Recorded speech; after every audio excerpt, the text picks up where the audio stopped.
Marcia met Howard Collins at church. Marcia was 35 years old. Howard was 41. Howard lived with his mother in a small house on the south side of the town. Marcia lived with her sister and father in an apartment 3 streets away. Marcia did not work. Her father, George Grant, was ill and never left the apartment. He stayed in bed most of the time and always needed somebody with him. So Marcia stayed at home with her father and only went out when her sister Karen was in the house. The two sisters were very different. Marcia was short with a small round face and short black hair. Karen was 10 years younger. She was tall, had long brown hair, and good legs, and a suntan all through the summer. People often said to Marcia, "Your sister is very beautiful." There were always lots of men ready to take Karen out to dinner or to the cinema, but Marcia stayed at home. Karen worked in a shop in the town. When she was at home, she liked to sit up on the roof garden of their apartment building. It was one Sunday in May when Marcia came home with Howard the first time. She took him to see her father. George Grant was in bed. He had gray hair and a gray face. Sometimes he read a book, but mostly he just sat in bed and watched television. "This is Howard, Father," Marcia said. "He works at the hospital, and we met at church. I told you about him last week. Do you remember?" "No," her father said. And he turned his face away, back to his television. He was not interested in new people or his daughter's friends. Just then Karen came into the room. She wore a white bikini and white shoes. She smiled at Howard. "So you're Howard," she said. "My big sister has got a boyfriend at last." Howard's face went red and he looked down at his feet. Karen laughed. "Come on up to the roof garden and have some wine. The sun is wonderful this morning." "Oh, Howard began. Marcia looked angrily at her sister, but then she said, "Yes, I must get Father a drink." "See you in a minute, Howard. Go up to the roof and talk to Karen." The sun was hot on the roof, and Howard took off his coat. He looked around. There were 3 chairs, a sun umbrella, a sunbed, and a table with 3 glasses and a bottle of wine on it. There were tiles on the floor, and next to the little wall around the edge of the roof, there were some flowers in boxes. This was the garden. "Very nice," said Howard. Karen smiled at him. Howard looked around. "Very nice," he said. "We don't see any good-looking men up here," she said. "Sit down and have a drink." Howard's face went red again. He gave a shy little laugh. "Oh, thank you," he said. He tried not to look at Karen's long sun-tanned legs, but it was not easy. "I come up here all the time when it's sunny," Karen said. She began to put suntan oil on her arms and legs. Howard watched. Then Marcia arrived, and the 3 of them sat in the sun and drank wine. Marcia looked at Howard with love in her eyes. She did not look at Karen. Karen watched them. Her eyes went from her sister to Howard, and back again to her sister. She smiled. It was not a nice smile. Chapter 2. Every Sunday morning after that, Marcia brought Howard home for a glass of wine after church. Howard stopped his car in the street outside the apartment building, and Marcia said, "Sound the horn, Howard. Tell Karen we're here, then she can get the wine ready." So Howard gave 3 little toots on his car horn. On sunny days, Karen always came to the wall at the edge of the roof and looked over to wave at them. Then she went to get the wine. She always wore her bikini, or a very short skirt. Marcia never wore short skirts or a bikini.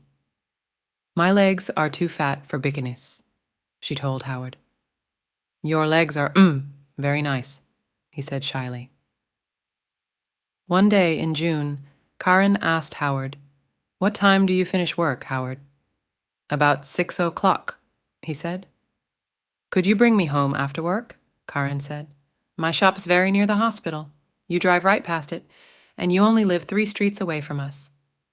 There's a very good bus, said Marcia quickly. It stops outside our building. But the bus is so slow, Karin said. Please, Howard. Howard looked from one sister to the other. Oh, well, yes, all right then, he said. Thank you, Karin said, and gave him a quick kiss. So every evening Howard drove Karin home. On the first Friday they were an hour late. When they arrived, Marcia was at the door of the apartment building. What happened? She asked. Why are you so late? There was an accident, Karin said. 3 cars all across the road. On that hill by the cinema, you know. We couldn't get past, we couldn't go back. There were so many cars, nobody could move. Howard said nothing. It was a long, hot summer that year. Marcia went to church every Sunday morning, and Karin stayed at home with their father. When it was sunny, and it often was, Karin went up to her sunbed on the roof. When Marcia went up to the roof garden, she always sat under the umbrella. But Karin put on lots of suntan oil and sat in the sun in her bikini. The hot sun's not good for your body, Marcia said. Karin laughed. Howard likes my body. No, he doesn't, Marcia said angrily. Oh, he does, Karin said. He's very shy with women, but he always looks at my body very carefully. He does it all the time. Perhaps he wants me to take off. Stop it, Karin, Marcia said. Don't say those things. Karin laughed. What's the matter, big sister? Are you afraid I'm going to take him from you? Marcia did not answer. Chapter 3. The next Sunday, Howard phoned Marcia early in the morning. I don't feel very well, he said. I'm not going to church today. My love, I'm sorry, Marcia said. Can I phone you when I get home? Yes, of course, he said. I can't phone before 1 o'clock, Marcia said. I'm going to be late back because there's a meeting after church. Something about Africa, I think. Oh, yes, I remember, Howard said.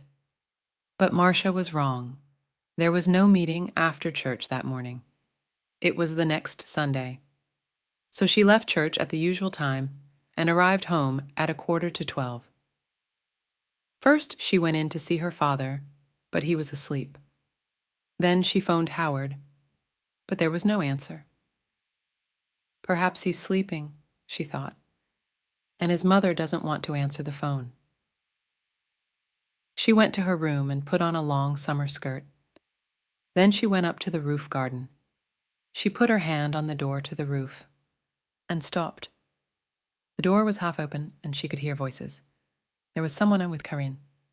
A man. Howard. Howard. Marcia listened. Marcia could hear voices. I feel bad about this, Howard said. We must tell Marcia soon, Karin. No, Karin said quickly. She gave a little laugh. It's our secret, Howard. Only for a little longer. All right? I don't like, he began. But you do love me, Howard, Karin said. Not Marcia. Say you love me, please. Marcia suddenly felt cold. You know I do, Howard answered. But, Karin kissed him. It's our little secret. Oh, is your car outside, my love? We don't want Marcia to see it. I didn't bring my car, Howard said. I walked here. Good, Karin said. But it's getting late. You must go before she comes home. They kissed again. See you tomorrow. Usual time, usual place, said Karin. Now go. Marcia moved quickly and quietly away from the roof door and ran to her bedroom. She did not want Howard or Karin to see her. She heard their voices, then the front door of the apartment opened and closed. Howard was gone. Marcia sat on her bed for an hour. Why, she thought. Abo, how does she do it? I stay at home with an old man all the time. I can't go out to work. I can't make new friends. I can't meet new people. I go shopping once a week, and I go to church once a week. That's all. And then I met Howard. When he said, "I love you," I was so happy. And now, Karen had everything: good looks, a job, friends. She was young, she was beautiful, she could have any man. So why Howard? Why? It's not because she wants him, Marcia thought. It's because love him. It's because she doesn't want me to be happy. But you do love me, Howard, and Aunt Marcia. You know I do. Was it true? Did Howard love Karen and not her? No. He saw only the beautiful, suntanned body. He didn't know her. She's not going to have him, Marcia thought. Chapter 4. Every evening that week, Howard drove Karen home after work. And every evening they got later and later. The next Sunday, Marcia didn't go to church. "I've got a bad head," she told Karen. "I just phoned Howard and told him, and he's coming here after church as usual. I'm going back to sleep for an hour or two." And she went into her bedroom and shut the door. Later in the morning, when Karen was with their father, Marcia went up to the roof garden. Karen's bottle of suntan oil was on the table, and Marcia smiled.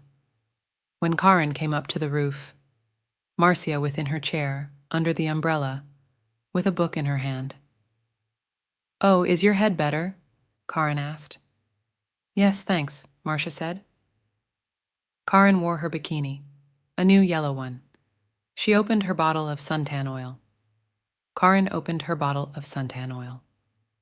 "Oh, there's not much here," she said. "I must get some more." She began to put some oil on her legs. 20 minutes later, Howard stopped his car in the street below.